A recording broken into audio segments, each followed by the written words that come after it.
Professor कीर्तन कामाख्या संस्कृत महाविद्यालय महरेल मधुबनी। तारीख 18/8/2020 ईस्वी। प्रिय छात्रों, शास्त्री तृतीय खंड अनिवार्य प्रथम पद।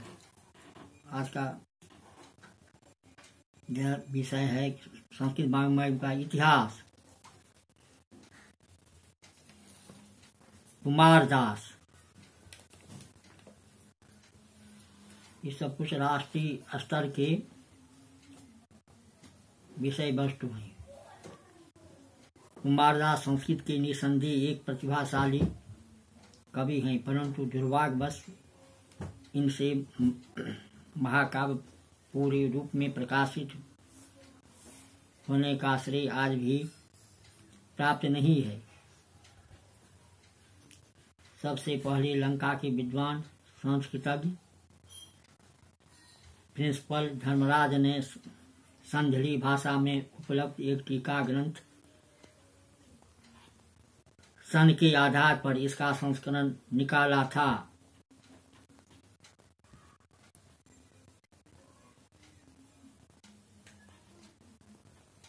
तदंतर मूल हस्तलेखों के उपलब्ध हो जाने से यह ग्रंथ भारतवर्ष में भी कई स्थानों से प्रकाशित हुआ है, परंतु आज भी पूरा महाकाव्य प्रकाशित नहीं हुआ।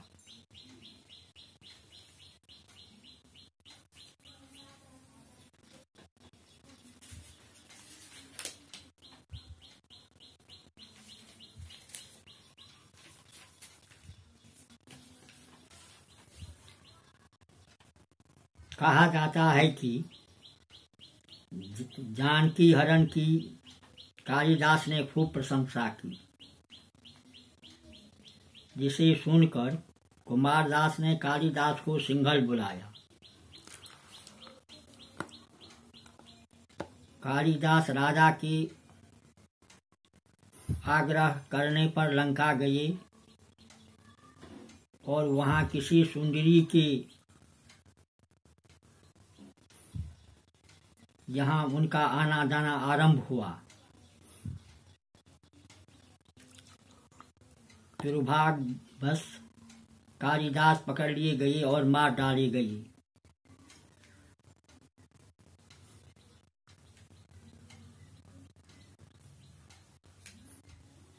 तो मित्र की मृत्यु के कारण प्रेम से विह्वल होकर कुमारदास ने कालिदास की चिता पर आत्मघात कर डाला, जो आज भी लंका के दक्षिण प्रांत में कालिदास का समाधि स्थान समाधि स्थल है।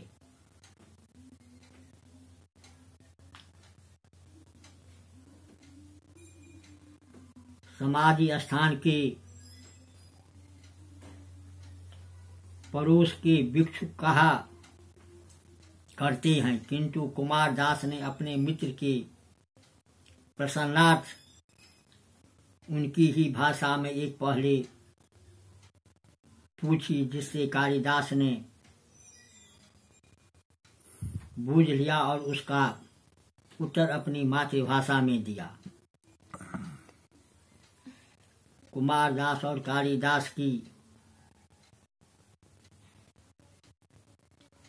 समसामयिकता सिंघल की पुस्तकों पर ही निर्धारित है।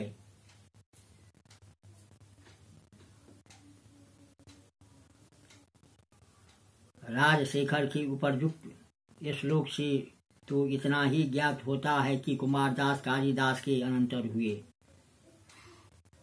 परंतु कितने समय बाद यह बिल्कुल ही अज्ञात है।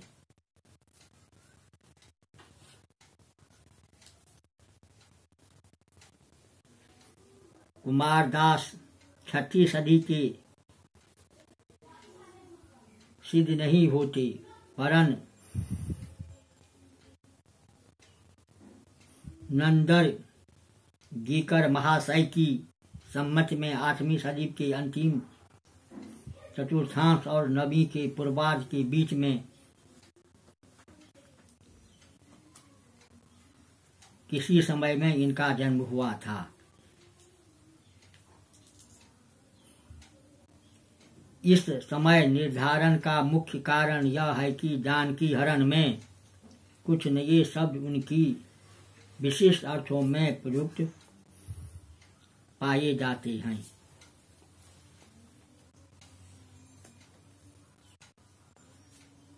ग्रंथ कुमारदास ने कालिदास के महाकाव्यों के नमूने पर अपना प्रसिद्ध ग्रंथ लिखा है। श्लेष का प्रयोग जानकी हरण में पाया जाता है, परंतु कालिदास की कविता में नहीं, जिससे कुमारदास कालिदास के पीछे मालूम पड़ते हैं। वर्णन में कालिदास की स्वाभाविकता की जगह कृत्रिमता अवश्य झलकती है। उपमा, अर्थांतर, न्यास, रूपक आदि अलंकारों का समुचित निवेश देखने में आता है। अनुप्रास कवि का प्यारा अलंकार मालूम पड़ता है।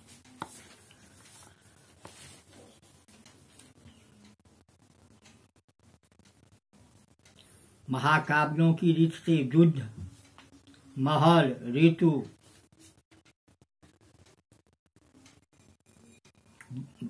इत्यादि का वर्णन स्थान स्थान पर विस्तार से किया गया है।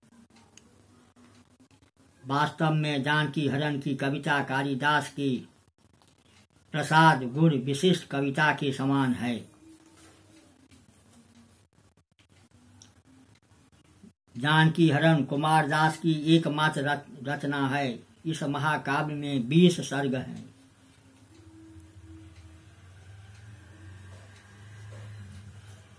यह रामायणी कथा को लेकर लिखा गया है। विशेषता यह है कि पहले सर्ग में अयोध्या, राजा दशरथ तथा उनकी महारानियों का वर्णन है। दूसरे सर्ग में बृहस्पति ब्रह्मा से सहायता मांगते समय रावण के चरित्र का वर्णन करते हैं।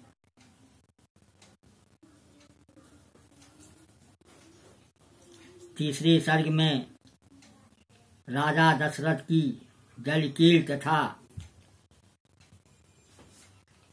संध्या का काव्यमय रमणीय वर्णन है।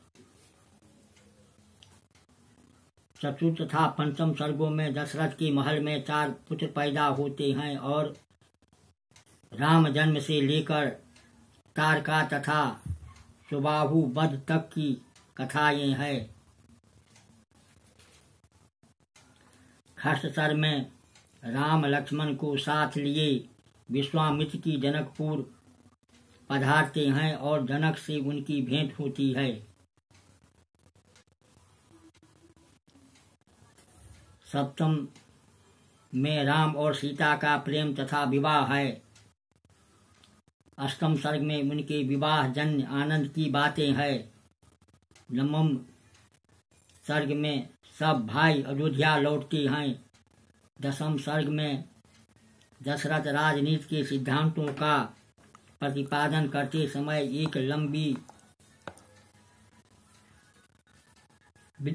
विकृतता देते हैं। रामचंद्र का जो राज्याभिषेक सर्वसम्मत से किया जाता है। बहुत सी घटनाएं घटती हैं।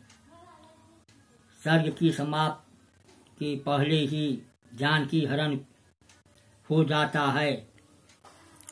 एकादश सर्ग में राम तथा हनुमान की मित्रता का वर्णन है। बाली वध के अनंतर वर्षा ऋतु का अत्यंत मनोहर वर्णन मिलता है। द्वादश सर्ग में शरद काल में सुग्रीव के अन्वेषण कार्य में लगने पर लक्ष्मण जी उनको झिड़कियां सुनाते हैं। सुग्रीव रामचंद्र को प्रसन्न करने के लिए उनके पास आता है तथा पर्वत का वर्णन करता है। त्रयोदश सर्ग में वानरी सेना एकत्र की जाती है। चतुर्दश सर्ग में वानर लोग समुद्र के ऊपर सेतु बनाते हैं। कवि यहाँ पर सेना के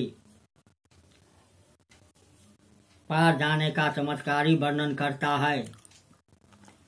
15वें सर्ग में अंगद की रावण की सभा में राम के दूत बनकर जाते हैं।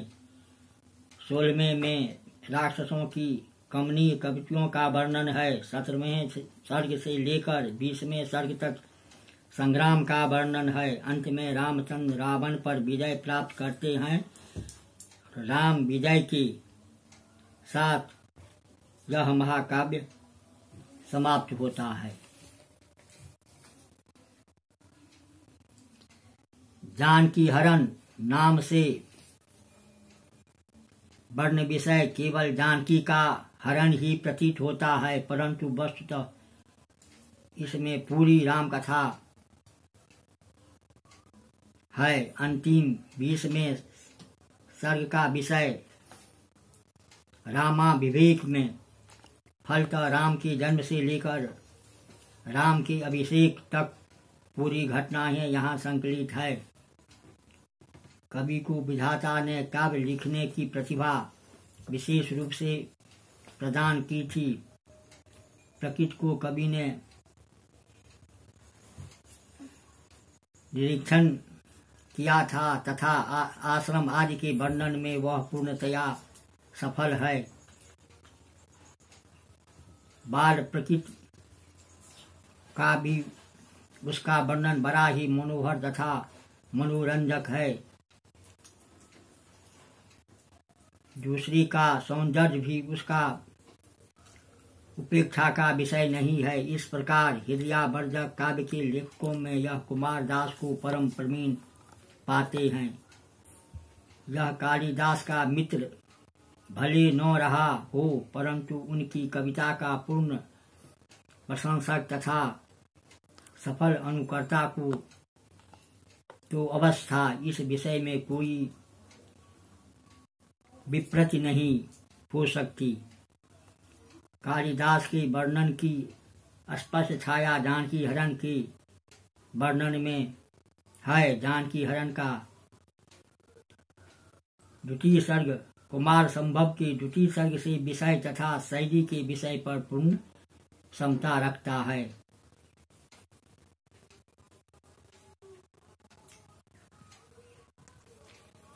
कुमारदास के जानकी हरण जो है यह राष्ट्रीय स्तर के विषय वस्तु माने जाते हैं। यह बहुत महत्वपूर्ण यह प्रश्न सब पूछे जाते हैं।